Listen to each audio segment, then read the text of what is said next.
Hello everyone, my name is Jen and welcome to the Book Refuge.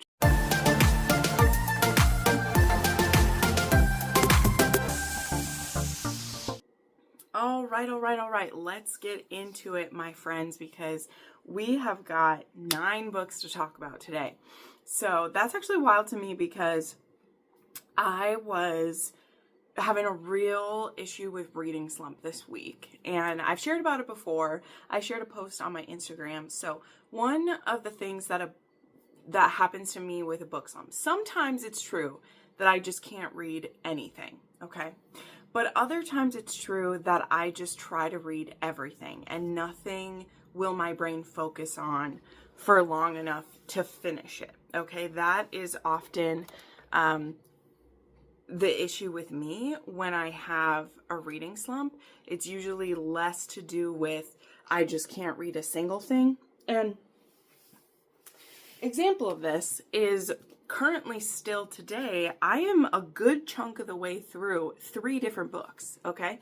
Like I am 60% into this one, 30% into this one, 25% into this one. I'm over 100 pages into all of these. And each one of these, I've read a little bit of them every day. So these are all new or recent releases I'm in the middle of. And what will happen is sometimes my brain's just spinning so much. And so a way that I keep myself from completely like being stuck is I bounce from book to book to book. And sometimes that means that I'll go like 4 days without finishing a book because I may read 400 pages a day, but it's spread out between 6 books. And so nothing gets finished. Okay.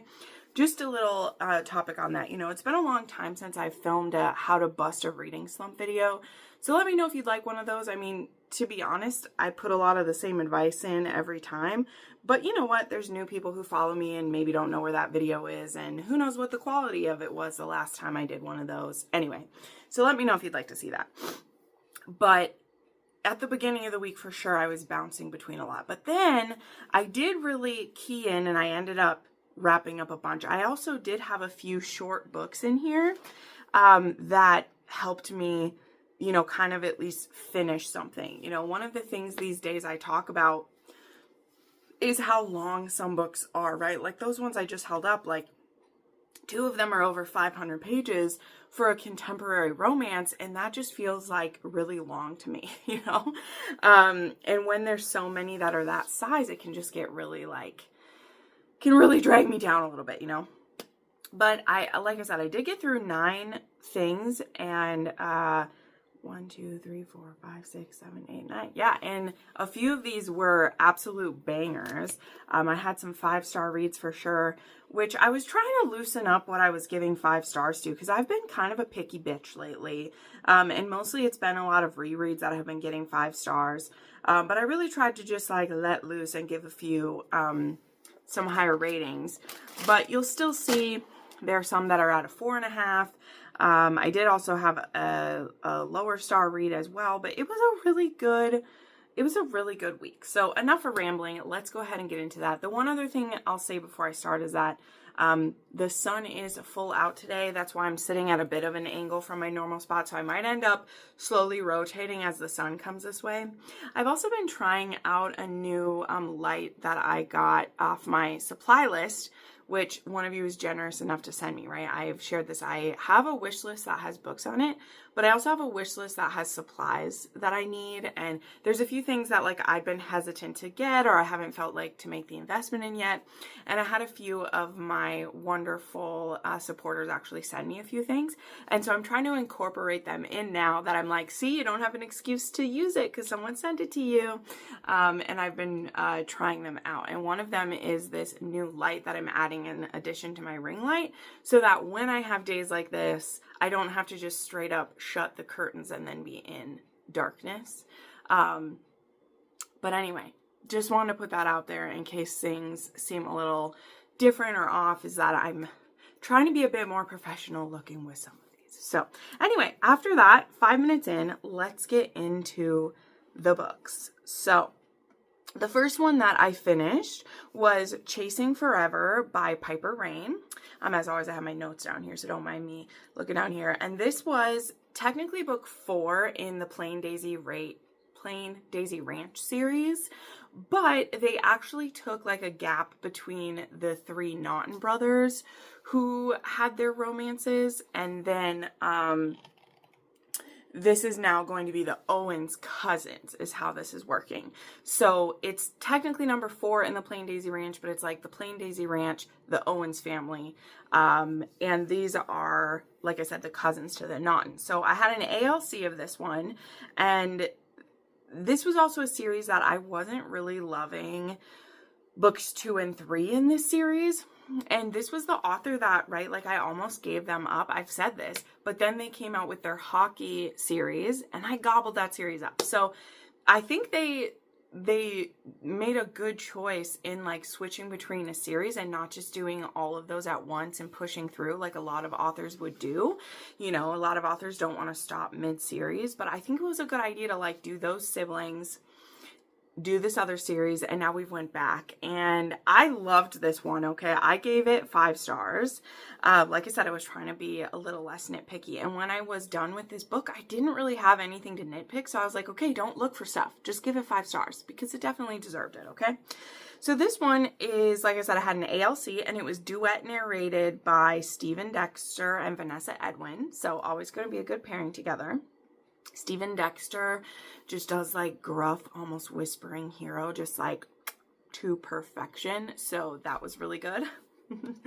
And then it was Brooks and Lottie. So Lottie is Lottie Owens, and she's the one who is cousins to the Naughtons.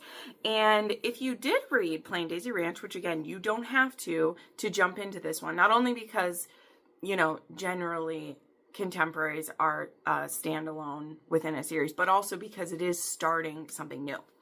But if you did read the other ones, you'll know that we ended up in Vegas for one of the couples to get married. And in this one, we're waking up in Vegas, and Brooks and Lottie have gotten married. And the thing that's super awkward about this is, number one, they are almost like best friends, or they really used to be.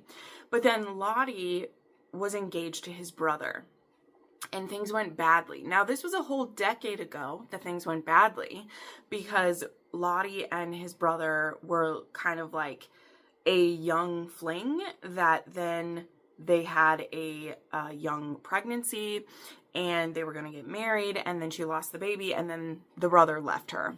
And so it was this whole big mess, and it was just really awful. And that kind of, you know, it didn't fully sour the friendship between Lottie and Brooks, but definitely there had to be a step back, because there's a lot of painful memories now around his family. But he's always really cared about her, and he hated that his brother messed up this relationship he had with her. And so when he wakes up married to her, their whole like both of their families are very excited. Both the Naughtons and the Owens are very excited about this. But Lottie is like, I do not want to be the source of town gossip again. I don't want to deal with your parents again, because his parents are absolutely awful. His father is the mayor. The mom is a socialite busybody. And she barely made it out alive from them the last time, and just really doesn't want anything to do with them.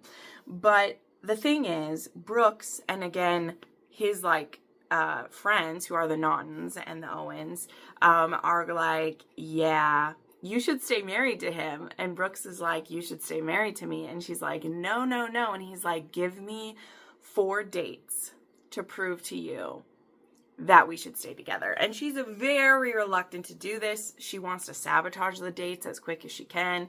And of course, he's going to win her over. He also has an adorable dog who does a lot of the work for him, we'll just say. And also he is the sheriff. And so every morning he comes into the coffee shop where she works, and or the cafe, whichever it is, and flirts with her a little bit. And yeah, he's going to win her over. So this was really, really beautiful. I gave it 5 stars, as I said. It was a 2.5 on the spice scale. There is, as you maybe guessed from what I said, there's a trigger warning for a miscarriage.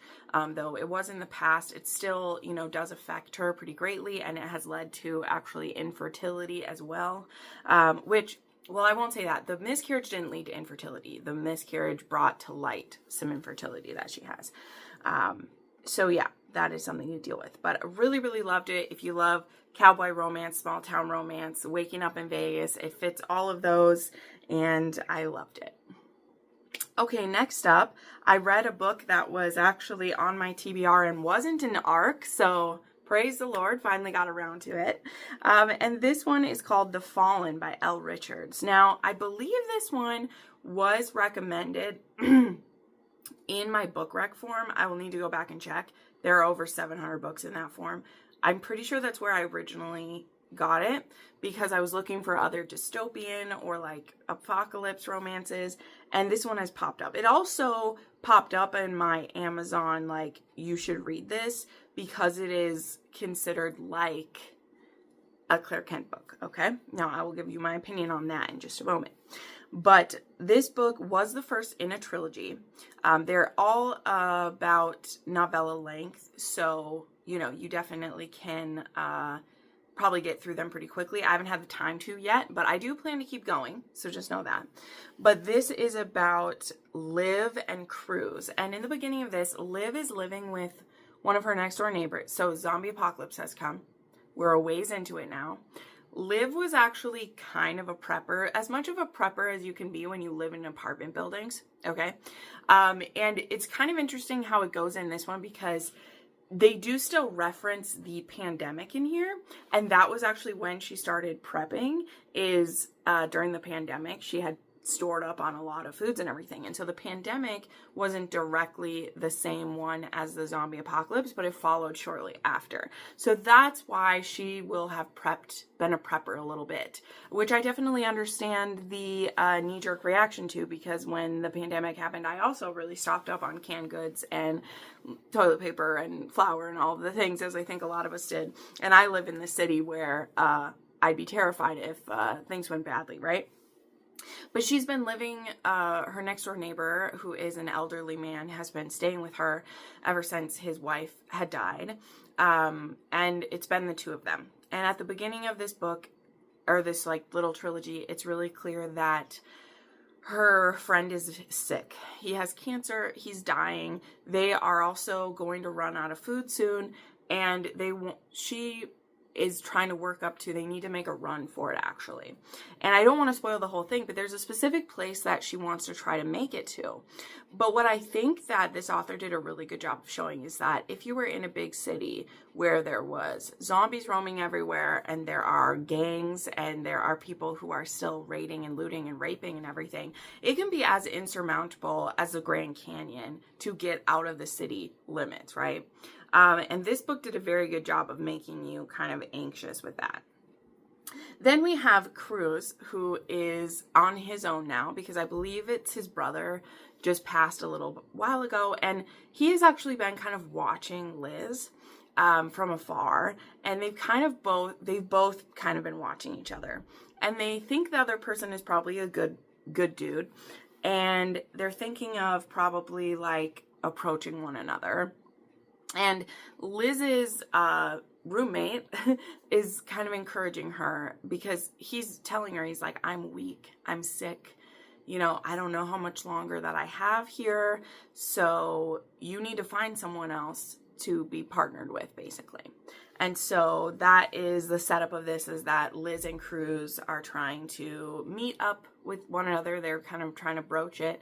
And then, you know, I'll just tell you, her roommate, he kind of chooses to self-exit because he knows that he's a liability, and he really just wants to be with his wife again. And so this trilogy is kind of the beginning of Liv and Cruz's journey to get out of the city and find a safe place to inhabit. That's the one. So, like I said, this one was short, and the next one is called, so the first one was The Fallen, the next one, I can't remember, but I have downloaded the next one already, and I do plan to continue this trilogy. I gave this one 3.5 stars, just because I don't know where the story is going yet. As for if it feels like Claire Kent to me, I would say yes, in some aspects. I will say it definitely made me more anxious than a Claire Kent book does. And again, because it's the start of a trilogy, I don't know if I'll get annoyed with it if it's taking too long, or if I will like the journey we go on. There also was not even, I mean, I don't even know if these two kissed yet in this one. So that's very unlike Claire Kent, right? Usually we get to business pretty quickly in her books.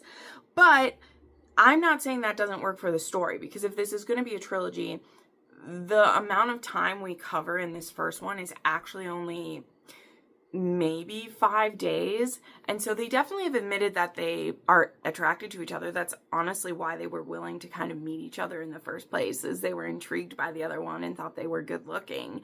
So we know there's attraction there, but I do think it's smart. Like, they are in a very dangerous situation. And so when I was reading it, I was like, oh man, are they gonna like get it on? And then I'm like, actually, this isn't the same as a Claire Kent where they're like traveling and they're in like kind of safe places where there's time to have sex. There has not been time or safety to do that yet, so that's probably good that they didn't. But I definitely think there will be in a future book. You know, like, this isn't, I don't think this is a closed door apocalypse story. I don't know, we'll see. But this first one was anyway. So yeah, but it wasn't really long. It didn't drag out. It did have a bit of a cliffhanger, but the entire trilogy is out. Like I said, I'm going to keep reading it. So yeah, so if you like some Claire Kent, maybe you'll want to try this. Of course, I'll have everything linked below. Okay, next up is Ravaged Wolf by Kate C. Wells. So this one here was, what are we at? Book 5 or 6 in the 5 Wolves pack, the 5-pack series. I think it's book 5. But this one is a heavy one, y'all. As Kate C. Wells often tends, she doesn't tend to tell super fuzzy types of stories. And what oh man, this one is hard, y'all. I will say I liked this one a lot, and I think it's probably tied for my favorite in the series. I still think the Lone Wolf's Rejected Mate and this one probably tie for me in what I like the most. This one also wasn't too long. Like, this was just under 300 pages. So there's a lot of angst. You know, I'm going to tell you what the setup of this one is, but she doesn't make you suffer through it like forever and ever, which has been kind of my complaint about some in previous ones. I felt like we've just dwelt in agony forever. This is really one where we see the situation, which happened 6 years ago. There's like 3 chapters that take place in the past, and we see what happened and the direct aftermath, and then we skip ahead to what's happening now. And I think that was a good way to do it. There is also, yeah, we'll get into it. There's some very heavy stuff in this one that involves like both of these characters and a situation they're put in that really is the fault of the adults and of the elders in their community. And they think they know better than animal nature and better than the mating bond, and they really fuck these kids up. Like, truly, they fuck these kids up, and you just can't help but just be gutted for them, right? So this couple is Izzy and Trevor, okay? And they're actually a couple that, if you've read the previous books, you've heard of Izzy and Trevor as a cautionary tale of what happens when you try to subvert the mating bond, and when a male goes into rut and he doesn't have his female nearby, or if his female is kept from him, and they've already know that a mating bond exists, right? Because it's different in this world if you haven't found your mate yet. You aren't supposed to go through those cycles without your mate yet. And it's why once in those other stories, once they have like scented their mate and it's been acknowledged, you need to do something about it. And there's been ones before where sure, they've wanted to reject their mate, but there's usually still had to be like, there's a cost for rejecting your mate. Now in this case, to set this book up, these two are young. They're in a pack. I can't remember the name of the pack, but they're in this pack that is very, like, it's the closest to living as human that the packs get. Like, they live in, I know it sounds weird, but like, they live in a community, live in houses. And if you've read the series, you know, not all these do. They're like live in the woods or in caves and stuff. Like, they live closer to their animalistic side, only interacting with the humans when they need to. And within this pack that lives more civilized, they have more of a class system. Now, that does exist in some of the other packs. We have seen it. We've seen some alphas think they're too good for certain mates that fate has decided they have. But in this case, we have our hero is from a very poor wolf family. He's one of, I think, there's like 5 or 6 of them. His parents are considered lower down the totem pole, but they all work hard and they're a very happy family. And then we have our heroine, and she is from a wealthier wolf family. And when these two first scent each other and realize that they're mates, they're happy about it. They're kind of doing their little flirty mating dance. And they're very young. They're teenagers when they have scented each other. And for some reason, again, the adults decide that they know better. Now, for Trevor, his family is just, they're being pretty pragmatic. They're like, her family isn't going to like this, so you need to be careful how you play it. And he's like, well, but she's my mate. Like, why should we have to play any sort of games? And the dad is just kind of like, well. And then for Izzy, her family just straight up thinks that Trevor isn't good enough and proceeds to try to keep her away from him. Like, they think they can stave off this bond for them. But the problem is they've already scented one another, which means Trevor is going to eventually have, like his breeding cycle, right? And Izzy's gonna go into her first heat. And when Trevor gets a scent of that, he will go into rut is what will happen. And so again, the adults think they know best and they try to keep them apart. And I think her parents try to just say, like, you just gotta wait till you're older. And it's like, you can't. Nature has decided you're old enough and you found your mate. This should be a blessing. But again, it's particularly her family who's trying to hold her back. And so one night when she is like near her heat, basically, her wolf is urging her to go find their mate. And like, she knows where he is. And so she sneaks out and goes to find Trevor. And as soon as Trevor scents her, he knows his wolf is ready to go. And he tries to warn her and tell her to go. And she's like, no, I'm supposed to be here. And again, that's her wolf and his wolf knowing they found their mate and they're ready to go. But their human sides are trying to hold them back, or they don't fully understand. And basically Trevor's wolf goes into full rut. And he is like, the wolf is like, this is my mate. What are you doing? And Trevor's wolf does what his instinct tells him to do, which leads to this very horrific scene for both of them, okay? It's horrific for both of them because Trevor, the human, like, this is a rape to him. And Izzy, the human, she's being raped. That's what's happening. And both of them are just passengers while their wolves do what they're going to do. And it is vicious because the wolf has went into rut because he's been kept from his mate. And there's nothing that the two human passengers at this point can do but wait for it to be over. And it is like, Kate C. Wells does a good job of listing the triggers for this, and she tells you exactly when this happens. You can skip the actual thing if you want to, though there are some flashbacks throughout the story.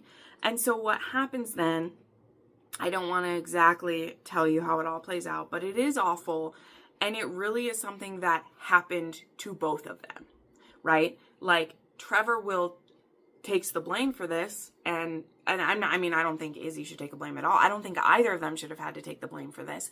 The adults did this to them by not heeding nature and by thinking they could circumvent fate.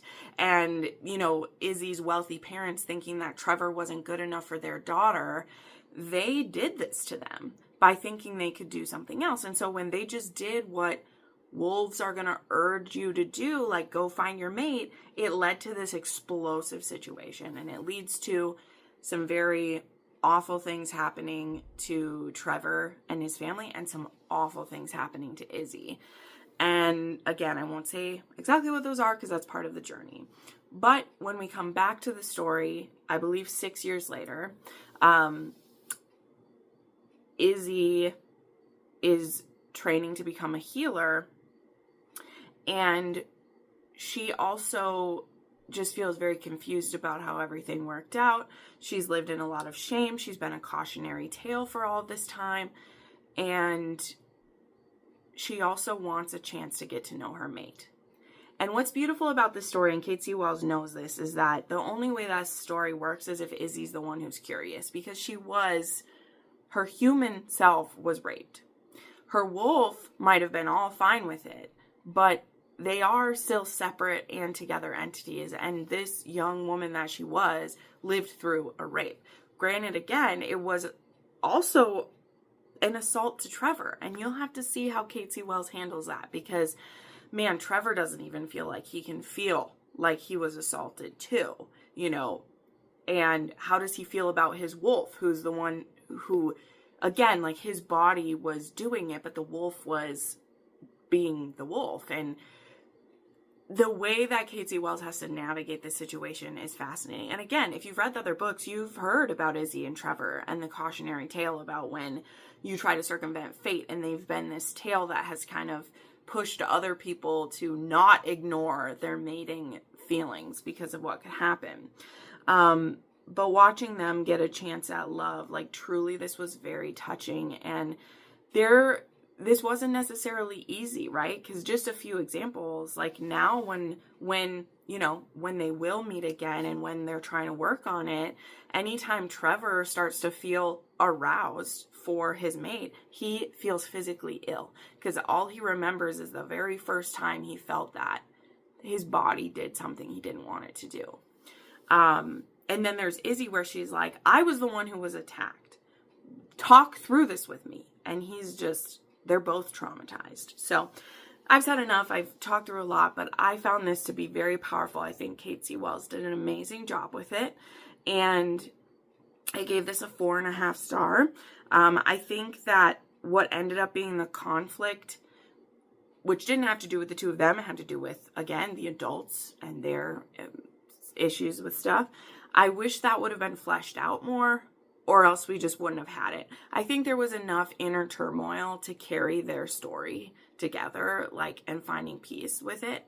And so even though I was glad this wasn't so long, I was fine with it not being too long, but I wish we would have dealt with some of that stuff either more or just not at all. So that's why I ended at a 4.5, just because I think it could have stuck the landing a little better. So yeah, this has gaslighting and emotional abuse by a parent, parental neglect, essay by the MC, and there was some violence as well. So very, very good, very heavy story, as it were. All right, rotation number 1. We'll see how long that lasts before the sun moves again. Here you go. Okay, next up, this was a book I was not planning to read, but I got some author mail, and like I said, I was slumping hard this week, just not being able to focus, and this one sounded like a smutty good time, and I decided to go with it, right? These days, I don't often go I just want to read a smutty good time. I usually am turned off by those, but there was just something about the premise of this one that I was like, you know what? I want to read it. So I read All Our Broken Vows by Maya Moore, and Maya sent me this, and it's an MMF. It's a marriage in trouble. It's a single parent. It is a sister's ex-husband. He's also kind of a millionaire-billionaire situation. Yeah, this was really hot. Really fun.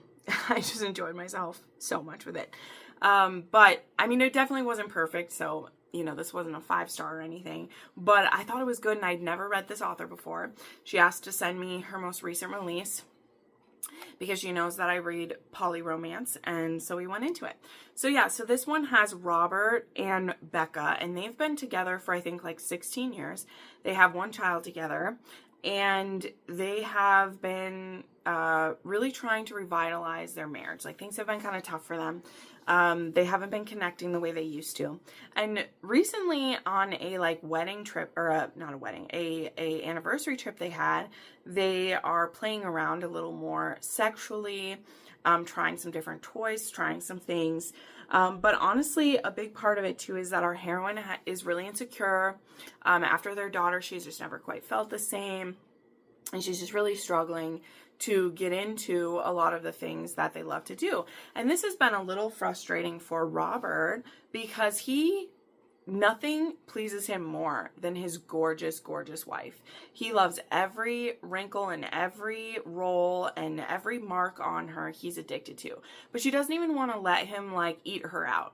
And she will like be criticizing herself and he will get like mad because he's a little bit dom too. Like they do like switch sometimes, but he's a little bit dom too, and she'll call him daddy sometimes, and you know, he'll get really bossy and she likes that. And he'll just be like, woman, I have said that I want to eat you. Would you please let me do that? And he'll be like lifting her around and she's just criticizing herself so much. And so it leads to these like little fights between them where he's like, have I not proven that I'm still into you? Like, I'm so into you. Like, what is the issue, right? It's not like huge fights, but it's just something that is like hurting between them. And one of the things she actually has discovered about him is she has seen some of the porn that he's been watching, and she ends up seeing that he's been watching some MMF stuff. And so she asks him if he is interested in that. Now, he came from a very religious family, and so he's really not open to being bisexual in any way. Like, he's just really not, he does not think that's a thing that he is. But she convinces him for one of their date nights to go to a sex club. And one of her friends, who is a bisexual and is very open at the kink club, they actually play together. Where basically what happens is like Robert watches the two of them, like she sucks him off and sucks the other guy off, and then they have sex, and it's a really hot experience. But Robert doesn't want it to be any more than that. He's like, I did have fun playing this, but like I'm not gay or bisexual. He's very much feels that way. But then we have Bennett, who, as I had mentioned what this is, he is actually the ex of Becca's sister. And they were all really good friends while he was married to her sister, but things did not work out with her. And after they broke up, he actually discovered that he had a daughter with another woman from the past. So he's actually a single dad now. And when they end up meeting up with each other, it actually happens through their kids because his daughter has started going to the same school, and their daughter comes home and saying like, hey, I want to have a play date with this one girl. And when they meet up, they're like, oh my God, it's our ex-brother-in-law. Like, what the hell? And so talkie back and forth, he actually ends up moving in with them because his home is having some work done and their kids get along so well. And again, they were friends with him for years. He was family with them. And so he moves in, and he is actually bisexual, and things are going to end up happening between all of them. So we don't got to go into all the details. You can probably get where it goes. What's funny is that the scenario in this one reminded me a lot of like Breaking Liberty, in how they end up all living together and how they end up experimenting together. And they also have the rule of like, you guys can play when one of us is gone, just always tell me about it. But a lot of this is actually Robert's like bi-awakening journey, and then them figuring out how they can all be together. So very fun, very sexy, very kind of bubblegum in some ways, because really the biggest thing in this is Robert feeling comfortable with it. You know, it's one of those stories where everyone and their sister is, well, not their sister. Everyone is just okay with them becoming a throuple. No problem. His job has no problem. Robert's, nobody has any problems with it. And it's a happy doo-dah day like that. The only person who has a problem with it is the sister. And she's an absolute cunt. And we just are like, she's the only problem that we have, right?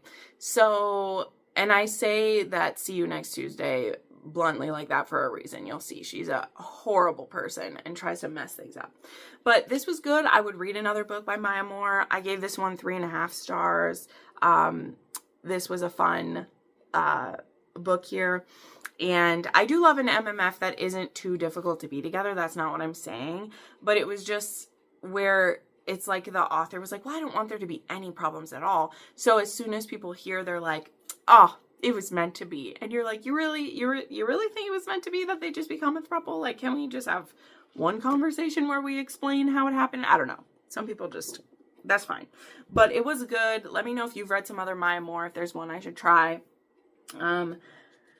She has definitely a lot of books. And once I had read this one from her, I started seeing some more of them out there that people have read. Or maybe there aren't a whole bunch of them. I thought there were some others that I've seen. Maybe she wrote as someone else first. But yeah, there's some other fun ones coming here. So, All Her Broken Pieces. Okay, that one's the one. Yeah, Bridget and Ethan's book was definitely talked about in this one a lot. So, anyway, all right. Then I had the Patreon read, which was Alien Tyrant by Ursa Dax. This was my first book from Ursa Dax. I know that I've seen a lot from them around before. But yeah, this one I read and I did an exclusive review for my Patreon. So if you'd like to see that, head over there. This one definitely gave me Ice Planet Barbarian vibes. The trope for the month of August was fated mate. So usually you're getting either, you know, paranormal or fantasy or sci-fi when you're having a fated mate. And so I don't think we had done a sci-fi for Patreon yet. If I'm really thinking, I don't think that we did. So anyway, this was a cool one to do. We've done some paranormal ones and stuff before. But anywho, if you want to know my full thoughts on that, go check that out over there.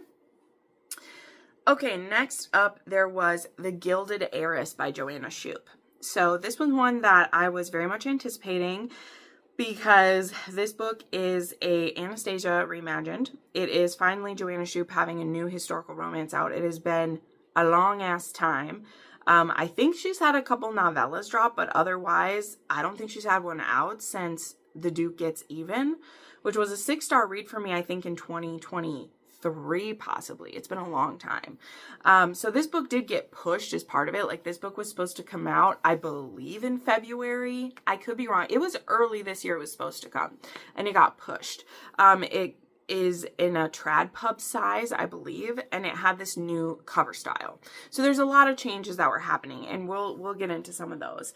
Now, just in general, I'm okay with authors having to adapt like this. I mean, this is her book with the trad publisher still, so, you know, and a lot of authors are, historical romance authors are losing those trad pub deals.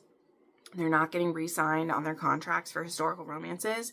So I just want to be clear that, like, I 100% still support Joanna Shupe, and I support that she's trying to, you know, shift things up while still writing historical romance, okay? And the Gilded Age, she's written in the Gilded Age before. So this isn't like she has, well, did she do Gilded Age? I know she did New York. I think she did New York Gilded Age.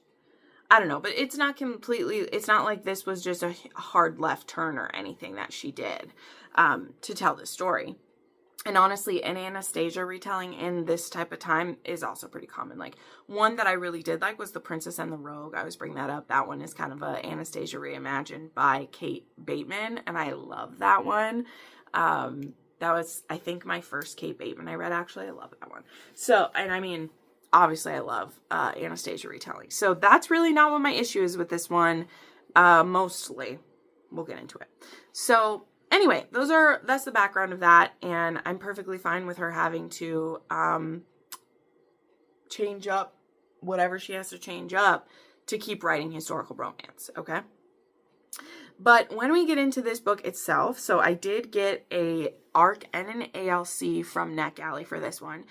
And this book was dual narrated. Okay, this was dual narrated by Eva Kaminsky and Aaron Shetlock.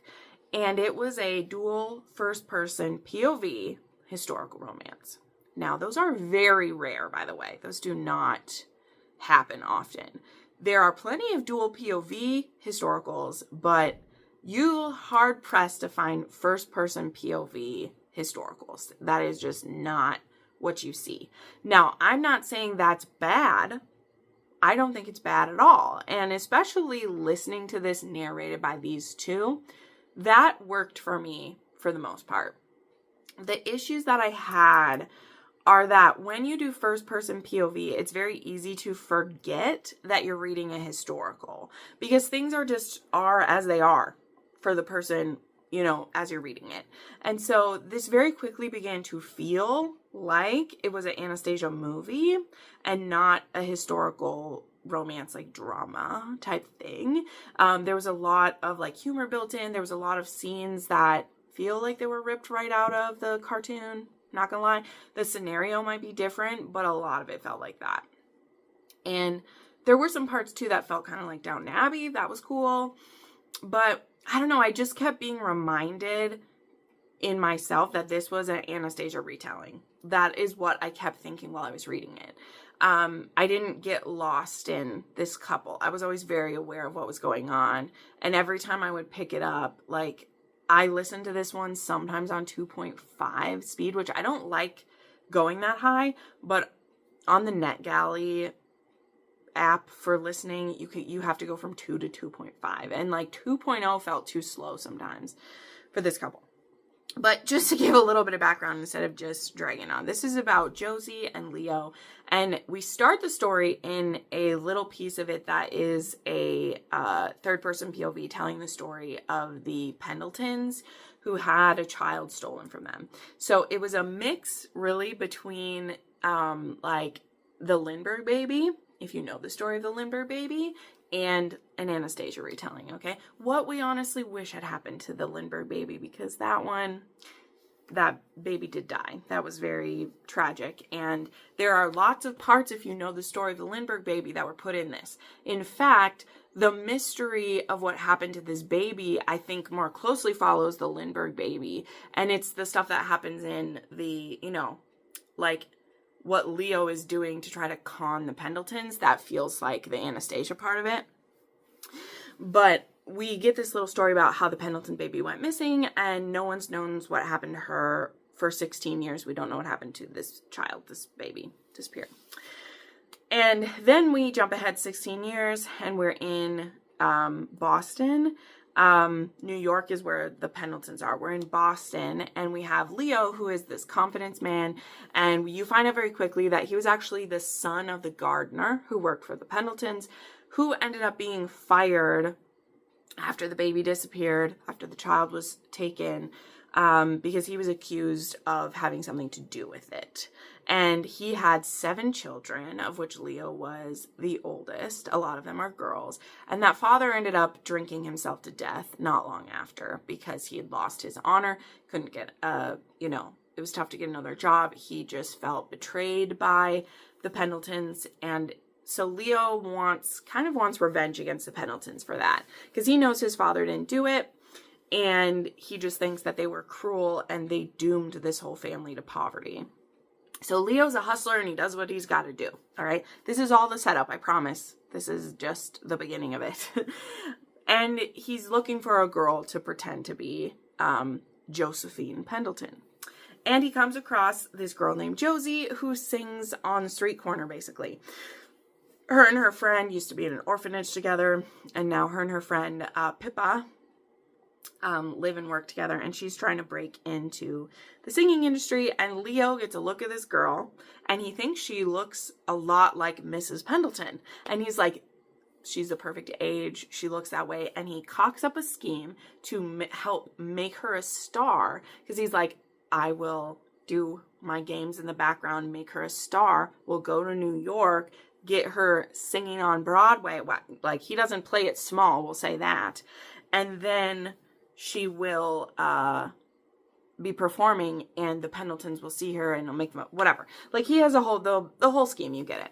And so Josie, she very much feels like Anya. I'm just going to call a spade, okay? She feels very much like an Anya. She's like, you can't con me.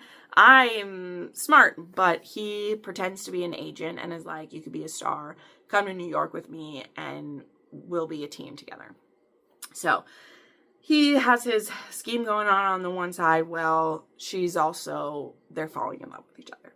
So yeah, that's the story. And I mean, you can probably guess how it all plays out, because this is where I'm not the only one who has this complaint.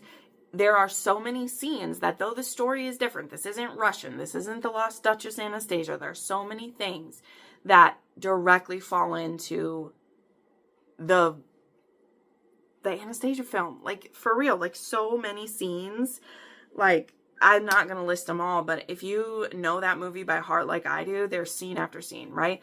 Add in just a couple sex scenes actually into it, and you know how it's all playing out, right? And make it, instead of trying to like meet the mom, she's trying to become a singer, and there are still just like all of these scenes in there. And this is, you know, the double-edged sword of a thing, you know, and in some aspects, it's kind of like what I was saying about how Rose in Chains felt exactly like The Auction. Now, this is totally different because the story that Joanna Shupe is reimagining, she's not actually copying that movie exactly, or any of the names or any of the things. It's just very clearly that her outline for the story was the same as that situation, allegedly, right? And so it just led to it feeling very like there was no mystery to it, and it's why I wanted to listen to it on 2.5 sometimes, because I knew how every scene was going to go. Like, besides where the sex scene was and when they were like falling in love, I knew the exact order of the story. And here's the thing that is a fine line to walk, okay?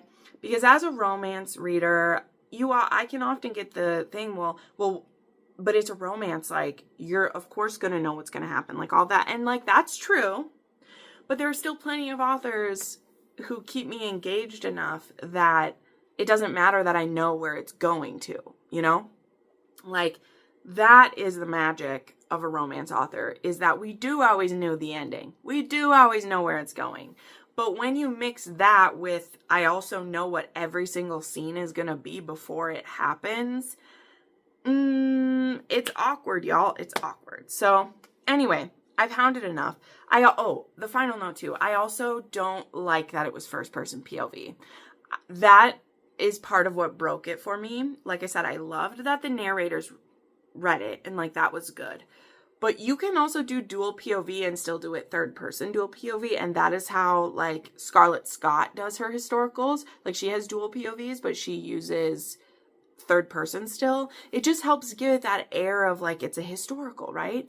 You know, there's just something about it. But I think this is a mix of, like I said, Joanna Shupe is trying to find where she can make it still in this historical romance market, and I have the utmost respect for it. I want Joanna Shupe to be able to keep doing that. But to me, this was a miss, because the magic of her historicals like weren't there in this one. It just wasn't there, because it felt like it was trying to copy something else instead of being her unique style. So yeah, and I know I'm not the only one. If you check out the ratings for this on Goodreads, like, I was shocked because I had started reading it, and then, like I said, I was having trouble just myself with finishing it. And when I was almost done with it, I went to see like how, like, what I had left or whatever, and I saw that this had like a 3.6 before release day. And it was a lot of people rating it who are big fans, right? It wasn't just people hating on it. It was a lot of my friends who had read it already, and they were really slaying it and saying a lot of the things that I was thinking. So that tells you it isn't just me nitpicking. Her core base of fans, who are her historical romance readers, were not loving it. Now, you can say what you want to say. Like, obviously, she does need to branch out if she wants to keep going, but it just didn't work. It didn't work for me. So I gave it 3.5 stars because it was an arc. I gave it a 3.5, but I didn't care for it too much. A 2 on the spice scale, and yeah. So moving right along, we just have a few left here. The next thing I read was a book for Noelle/Claire. So she actually has a nonfiction book coming out in October that is about, I mean, the best way to say it, like, it's honestly about her writing journey is really what it ended up being about. And it talks, like, the theme of it, it's called Writing Invisible. And it's about how to stay mostly invisible while writing genre fiction. So, you know, I've had plenty of people ask ever since I become her PA, like, will she do any interviews? Will she be at any signings? And her answer is no. Okay. She is a hermit. That is not me saying a bad name. She will say that herself. She says it in this book multiple times. She has no desire to be seen or to have a physical presence anywhere. And this book touches on, you know, her thoughts on how her career got where it was, how to find your own style, and how to write books that you're really proud of. And how to be okay with the ups and downs of the market. And she's been writing for 13 years. She's been in the book industry for more than 20, right? Before she really got in. And she talks about how much she wrote before she had a breakthrough, and why the Claire Kent pen name almost died before Last Light came to be. And then she was like, oh, well, this is really working for me. And how the Kindled series happened. You know, there was a time like that was never going to happen, you know? And so she shares her experiences with finding what works for her. She shares some of her theories about what can make you a long-lasting and like to not get fatigued with the ups and downs. She also straight up talks about some numbers and how, like, what a hit looked like for her, and how she's been able to do this full time, but the sacrifices she's had to make to do that, and the ups and downs she's been through. So I found it, you know, she told me when she asked me to read it and do my content polls for it, she was like, this might not be for you, so don't worry, you don't have to read the whole thing, just find me some quotes to use for marketing, which is my job, of course. And guys, I did not move while I read this. It's only 150 pages. I was so into it, not only just because I loved learning some of her process as a fan, as her PA. There are so many things she talks about that I'm like, oh, that's why she does this thing, or, oh, that's what happened. And I just thought that was so cool. But it ended up being like, it's a very personal story. Like, to me, this is as close to probably a memoir as like Noelle, whatever, right? And it's not. Like, it's not. But in all the different parts of it, she's talking about how she came about in certain prospects and how long she was writing before she got to this point. And she shares a bit about like losing her mom and what was happening in the career while that was going on, and about how she doesn't talk to anyone, how no one's ever heard of her, but yet she's able to do this full time. So anyway, I think that a lot of fans will also like this book. You know, she's going to be pitching it to other authors, you know, sharing her thing. But truly, I don't really plan to ever write anything. Like, truly, I thought about, like, I don't really plan to write a book. I'd rather just read them and give my opinions.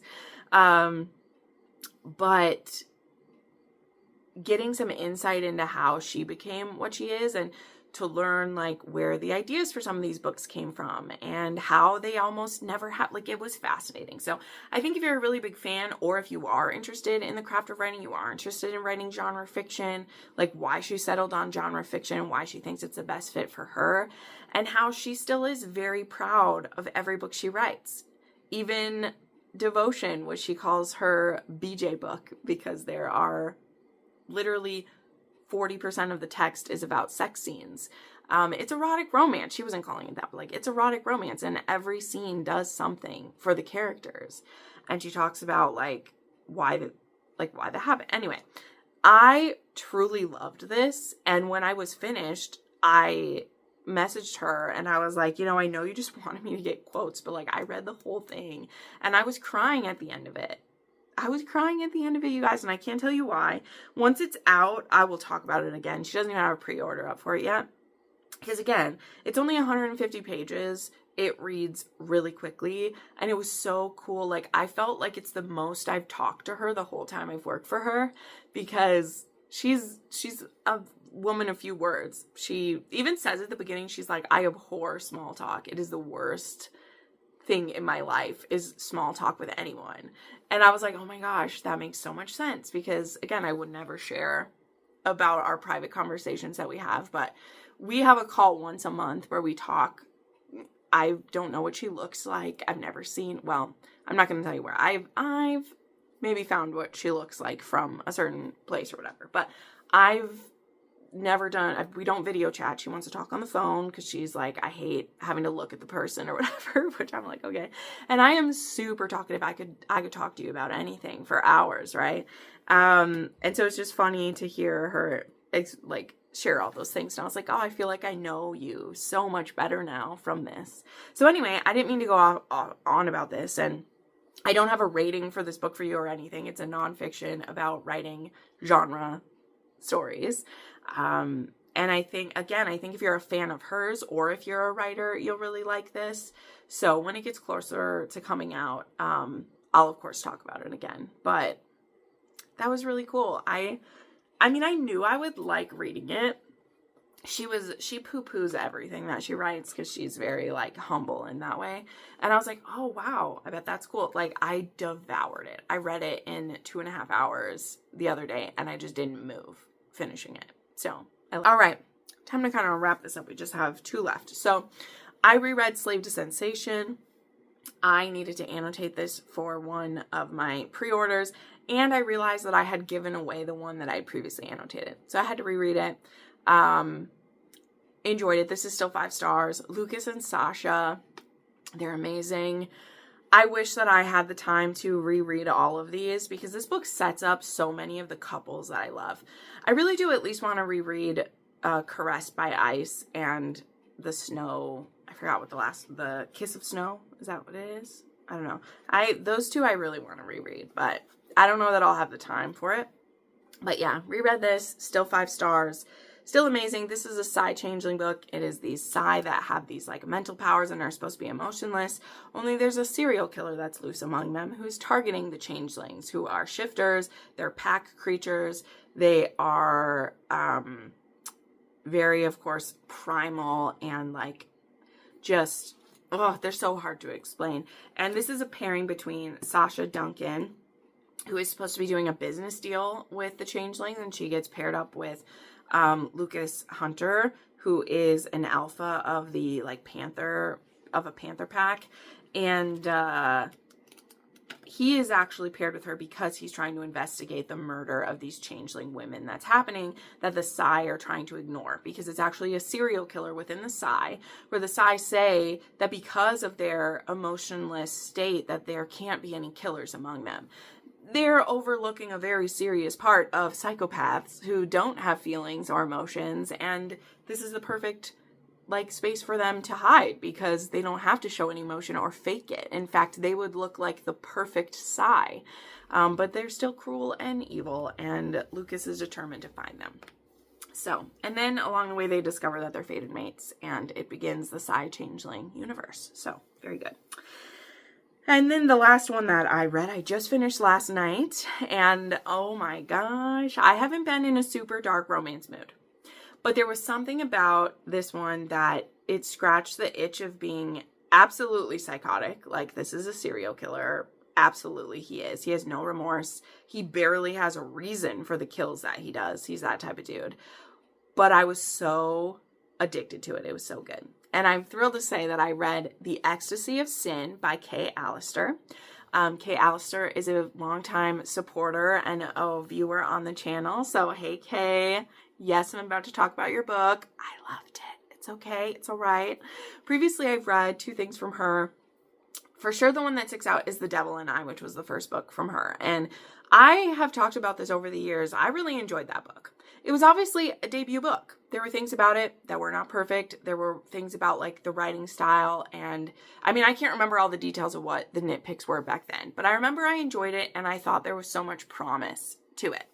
Another book she wrote was one that had to do with a demon and a deal with a demon, and using that demon to kill the heroine's abuser, and then she has sold her soul for that. So that came out around a Halloween a couple years ago, and I also thought was good. And then she has this series that she's starting that is the Brotherhood of some kind, I think.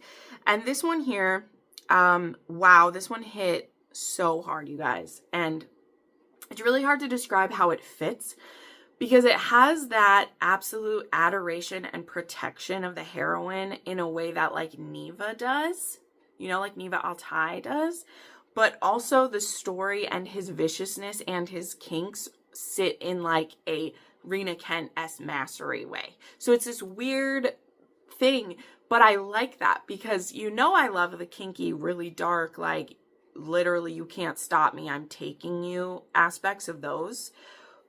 But it also had the way he was with the heroine was soft and squishy, even though he's also like, I'm going to control you. Like, it was just, it's so hard to explain.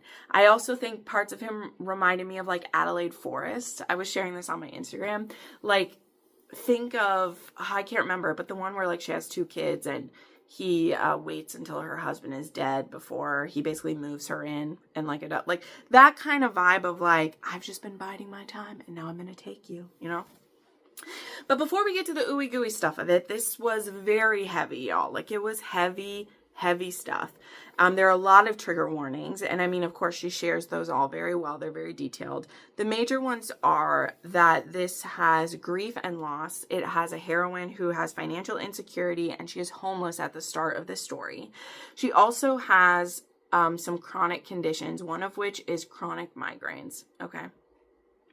And I shared this on my Instagram. The irony of the fact was that I literally was at the end of my period and had a migraine during the beginning of this book. And I actually had to pause for the night. I didn't have to pause for a long time. I read this book over 3 days. The first night I read it, I had to pause because I was getting a migraine, like just getting one. And reading how viscerally Kay described the pain the heroine was in was literally like, I shit you not, it was amplifying the migraine I had. That is how well she portrayed this, you know? And our heroine being homeless and having this, it is this gut-wrenching situation because she needs this medication that is she needs preventative, and she needs like all these different kinds. I won't explain that stuff. It gets explained in the book. But to have this preventative medication without insurance, it costs a lot of money. And so she's trying to find jobs to make the money to have that, but she needs to have that so that she can work, because otherwise she gets a new job. Eventually she gets hit with a migraine and she is out for sometimes days. And then she loses that new job, and she's homeless, and she doesn't have a safe place to sleep most nights, because if she has an attack and she's like not near the homeless shelter, she can only get in the homeless shelter at certain hours, and they have to leave at certain hours. So often she is like having an episode of this and just lying on the street somewhere trying to stay safe while she has these agonizing fits. And so that has actually led her to consider a assistance with end of life claim. Okay, I believe this is taking place in Canada. We won't go into that, how I feel about that efficacy or not. Kay does a great job of making you believe that the heroine would want this. That's all I'll say. Okay? Because, well, not all I'll say. I'm going to say some more. But you immediately hear that, and of course you recoil, because no matter what words you put that in, that's assisted self-exit is what it is. But the visceral, agonizing pain that she describes and the hopelessness that she shows the state we're in at the beginning of this story, I understand why the heroine thinks that's a better option. That is how painful the beginning of this story is, where you see her look at that form and you're like, girl, I understand, but don't, you know, like that's how you feel about it. Because not only because I've tasted just a fraction of the type of pain that could be, right? It's always very hard. We don't need to hold up our chronic illnesses against each other. You know, we don't need to play like which game is worse. I thank God I've never lived through something that this heroine has lived through. And based on the notes from Kay that this is a condition she suffers with, I can't even imagine, because I've shared this with a few of you guys and with my friends, that I will get a migraine and sometimes just breathing hurts and touching your own face hurts. And even for those couple of hours, you just wish you could knock yourself out, because when I get them, sleep doesn't make them go away. I'll go to sleep in pain and you wake up in pain, and it's like nothing touched it at all. And when that happens for like 2-3 sleeps in a row, you want to claw your brain out of your head, your eyes, you want to just like be taken out of your body while this pain is existing. And there have been times when I have it where I don't want to self-harm or self-exit, but I just want to be oblivious. Like I would do anything to be in oblivion for a little while. So that to say, I think that Kay really portrays that and it's very clear that she's lived it. And anyway, it made me have to pause the first bit I read, because I was like, I am actively about to, and then for the whole next day, I did have a migraine, and I was like, nope, I can't pick that book back up until this is gone. So just a warning, I wouldn't say that it literally triggered a migraine. I was already getting one, but if you get them, be cautious during the parts about a migraine, because you never know. That is how well this was explained. But I need to move on with the story here. So that is a big trigger warning for it. She's also lost her parents, and so she's all on her own with this. There's no one to turn to. And early, like, how she first comes across our hero is that she stumbles into an all-night, like a 24-hour clinic to get some pain relief, and she ends up running into our hero there, who is there to get, like, patched up or something from some of his deeds. Because like I said, he is a serial killer. The man kills indiscriminately. His name is Dominic, by the way. I should say their names. He's Dominic, and her name is Ren, which we'll come back around to that in a second. You know, I love a Ren, for sure. And he gets a look at her, and he's immediately obsessed. There's our darkness. And he ends up actually, like, buying her medication for her. Like, will not explain himself. He buys a whole run of her medication for her, which is a lot of money. And so at least now she has that, right? So she's like, I'm not going to question it. You know, when you have to exist on people's charity, like you do. But now he's watching her, and stalking her. And when she is out, you know, job hunting, there's another time where she ends up getting stuck outside the shelter again, and she gets attacked by someone who tries to steal her stuff, and our hero, or our villain here, he murders the man in front of her. So now she knows this guy is a killer, and she actually accidentally leaves her backpack behind. I promise you guys, I'm not telling you the whole story, but I have to tell you this part to get you hooked, right? I want you to go buy this from this very small author who I love with my whole heart. I want you to read this. So I'm going to share with you the moment when you're like, I will watch him do anything, okay? Because he saves her. He tells her to run. She's able to find a safe place to stay that night. I think she maybe does make it to the shelter. I think she was on the way back and got attacked and everything, because she runs to the shelter, but she left her backpack behind. And the backpack had the medication he just bought her. It had, you know, her clothes, her papers, her anything that she would need is now left behind. And so it's just this like absolute blow after blow that keeps hitting her. But this time, Dominic is involved. And what does Dominic do? He sees her backpack got left. So after he murdered this man who tried to hurt his woman, he goes home and cleans up. And he takes her backpack and he fills it with protein bars and water. He puts cash in there. He puts gift cards for food.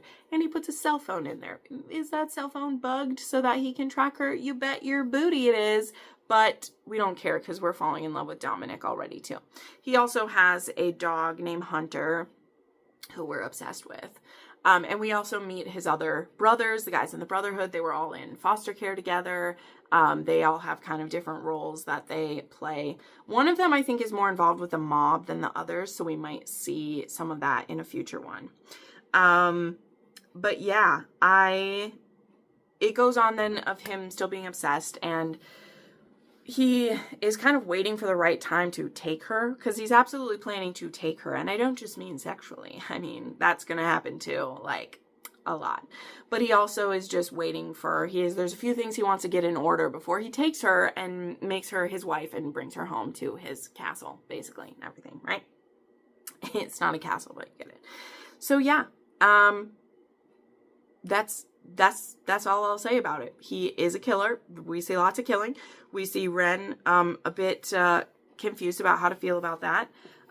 We see how he caretakes for her, how he handles it when she has migraines, and it's freaking beautiful, everyone. Okay? It's freaking beautiful. And I think you should try this one if you like dark romance. If you don't mind a serial killer. Honestly, truly too, if you've ever like suffered with migraines, I mean, I think it will be tough to read the beginning, but I also think this was great representation. And again, I do not have it into this extreme amount, but again, it's not about comparing your disabilities or chronic illnesses. That's not what this is about. I just mean this book made me very thankful that I don't suffer to that level, because I don't know how Like, man, that's terrifying. Oh, the other thing I was going to say, I was like, Ren is the heroine's name. There also is a Dr. Everly at the end of this. And if you're a longtime viewer, you'll know 2 of my nieces are Everly and Ren. And for a while there, every heroine in every book's name was Everly, spelled in every way you can imagine. Everly, Everleigh. Like, Everly was like the most popular name for heroines for a hot minute. But that's my niece's name, and my other niece's name is Ren, which is also very popular. And that name is popular in pretty much every form of romance because it is a kind of like, it's kind of a like timeless name. I've seen it in historicals. I've seen it in fantasies, paranormals, and everywhere. So Ren is a really popular name, and it's a beautiful name. Obviously, I love it. But it made me chuckle because it was already Ren, and then at the end we get introduced to this doctor, and their name is Dr. Everly, which made me laugh. So it's just a funny thing for me. So anyway, this is long enough. I got through 9 books, you guys. That's great. I'll have links to all the ones that have links down below. And yeah, let me know what you read this week, what you loved. Let me know if you're interested in any of these, and we'll see you next time.